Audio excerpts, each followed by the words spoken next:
आपको बताऊंगा कि विटिलिगो के बारे में।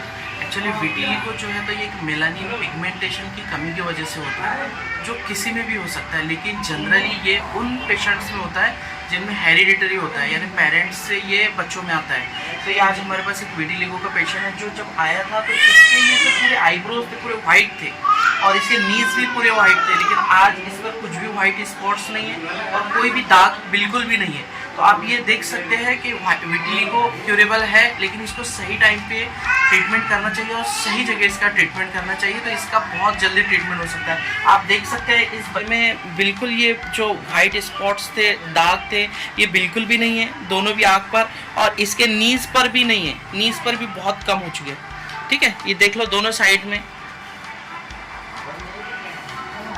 दोनों साइड। कैसा लग रहा है अभी? स्कूल में जा रहे हैं बराबर अच्छे से? कोई कुछ बोल रहा है स्कूल में? नहीं बोल रहा ना, बिल्कुल। थैंक। अब बात करते हैं कि विटिलिगो, सफ़ेद दाग या ल्यूकोडर्मा होता क्या है। एक्चुअली जो हमारे बॉडी में मेलानोसाइट्स जो सेल होते हैं जिससे मेलानिन पिगमेंट रिलीज होता है, वो हमारे बॉडी का कलर डिसाइड करता है। अगर इसकी कमी हो जाए तो हमें विटिलिगो के चांसेस होते हैं बहुत ज़्यादा। कुछ कंडीशन में इसका कारण ऑटो इम्यून डिसीज भी होता है और कुछ कंडीशन में इसका कारण जेनेटिक डिसीज भी होता है। डिपेंडिंग इसके कंडीशन में, इसके कारण पे इसका इलाज किया जाता है। और इसके सिम्टम्स इन जनरल ये होते हैं कि हमारे बॉडी पे एक हिस्से पे सफ़ेद दाग आते हैं, या एक हिस्से पे सफ़ेद दाग आते हैं, या फिर पूरे बॉडी पे सफ़ेद दाग आते हैं। इसमें होता ये है कि अगर ये शुरुआत में ही इसका इलाज किया जाए तो ये इसका बहुत अच्छे से इलाज किया जा सकता है। और दूसरी बात इसमें यह है कि इसमें आपको मॉइस्चराइजर का इस्तेमाल करना बहुत ज़्यादा ज़रूरी है। ल्यूकोडर्मा या विटिलिगो में क्या होता है कि स्किन बहुत ज़्यादा ड्राई हो जाती है, तो इसके लिए मॉइस्चराइजर का इस्तेमाल करना बहुत ज़्यादा ज़रूरी है। ऐसा कोई साइंटिफिक एविडेंस तो नहीं है कि हमें कुछ चीज़ खाने की वजह से ये बढ़े या कम हो, लेकिन फिर भी हमें खट्टी चीज़, प्याज या फिर बहुत सारी ठंडी चीज़ और गर्म चीज़ को अवॉइड करना चाहिए।